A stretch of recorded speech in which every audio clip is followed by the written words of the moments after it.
application and helps you manage how petabytes of data in terms of storing and manipulating that data, playing with it, and it's basically inspired by the MapReduce concept introduced by Google and the Google file system distributed concept that was initially presented.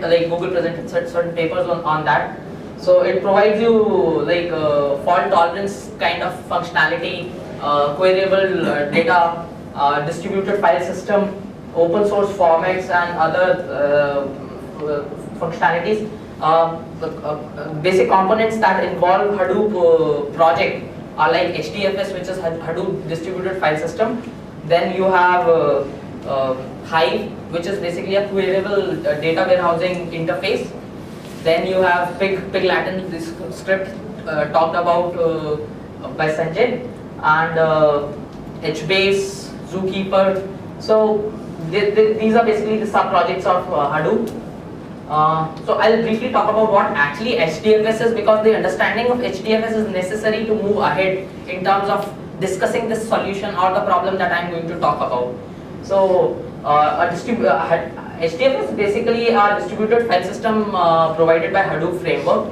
So it basically consists of a named node which is responsible for maintaining the metadata in terms of where the files are stored, what all related to the metadata information for the file storage that you're actually performing on HDFS. So the named node is the primary responsible component for taking care of all these details. Then you have the data node, which actually stores the actual data in terms of the data is divided, the files are divided into subparts, and this data nodes, these are the individual nodes or the machines where you actually store the data component of that HDFS files that you are storing. And these data nodes actually provide you the capability of data replication as well. It's like a block of data is not necessarily being stored on a single data node. It might be replicated various data nodes to provide you the failover functionality. Say one of the nodes goes down, so you have another node for your rescue from where you can actually pull out data and do your processing. So all these things are being maintained by the HDFS itself.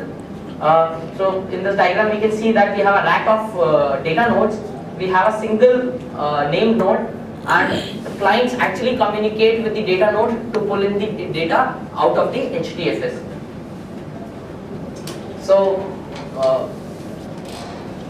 next I'm going to talk about a bit about the distributed MapReduce concept, which is basically the crux of the Hadoop framework. So basically it provides you a MapReduce kind of approach wherein you actually divide a particular task into subparts, and those subparts are independently executed on individual machines, right? And once those subparts are executed, you combine the results of those subparts and create the final output of your job. So as we talked about the HDFS machine nodes, generally the HDFS machine nodes where the data node is actually stored, they actually act as the executor for this map operation that we are talking about. And finally they emit out some results which are finally combined by the reducer tasks, and the final result is produced in form of a file on HDFS itself generally, or you can actually get it out of the HDFS as well. Okay, so the basic concept on which this MapReduce actually works is moving data to a place where the computation is present is always expensive in terms rather than it's easier to move the logic of computation to the data. So it actually revolves around that concept. So it actually acts as a it's very natural for doing log processing, ad hoc querying, and web search indexing, the click information that is generally stored over the file systems, which tends to be very huge. Okay, so moving to Hive, what actually Hive is. Now Hive is a data warehouse framework which allows you to perform ad hoc querying operations over the data that is stored on Hadoop file system or HDFS file system. it it basically provides your RDBMS like view over that data that is actually stored on the file system, and it has got an efficient SQL to MapReduce interpreter kind of thing, wherein you actually specify a SQL which is internally converted into a MapReduce job, executed, data is pulled out from the HDFS as desired and returned back to the user in form of a records, plain records that you actually see in RDBMS. So it also provides you the capability of running in a server mode, wherein you can actually communicate to the Hive server as you do it with any normal data source, RDBMS like data source like Oracle or in SQL. Okay, so if we have a look at this diagram for HDFS and MapReduce, so basically the primary division is in terms of three verticals. The first vertical is the client components, which are used for interacting with the Hive system or the framework. So it includes your JDBC or DBC drivers that come with Hive, or you have a web UI or a client interface provided by the Hive framework itself. So then you have a HiveQL query language parser, planner and optimizer, which actually understands this query that you are actually writing, and after understanding it, it converts it into a MapReduce job using this execution part. So this execution part is actually a part of MapReduce vertical, wherein the MapReduce tasks are then submitted using various UDFs or user serializer, deserializers, and then data is fetched from the HDFS, which is actually stored in form of flat files, generally in terms like unstructured data, the log files, the CSVs. Okay, and for this complete information, it actually stores some metadata onto a separate RDBMS kind of helper data source, I should say. So generally by default it comes out to be a Derby database that is shipped with Hive, and you can actually configure it to some MySQL or Oracle kind of database where you want to store the metadata. Now what that actually metadata is, it's basically the mapping of the logical files that you have stored on the HDFS against the tables that you have created out of those files, right? So you have to actually create a schema out of the data you are actually storing when you are talking about Hive, right? So that metadata information is stored in that metadata database which is outside this Hive system, and it uses the Thrift API to communicate with that. Okay, I hope I'm making myself clear on this part of architecture of Hive and Hadoop like HDFS. Okay, so before we move ahead, let me talk about a problem like we have been discussing about this framework. Now whenever we talk about a framework or technology, it comes with its sets of like next level thought process that you need to tickle around with. Like what if I start using these kind of technologies, what else do I require to bring out a complete solution out of these things?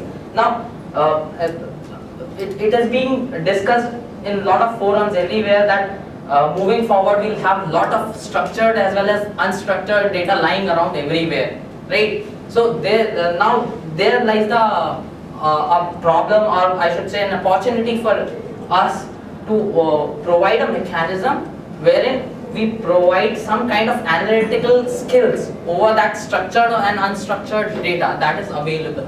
So like, because the data is huge and it is unstructured, certainly it's not going to be easy to provide analytics over it, right, in terms of visuals.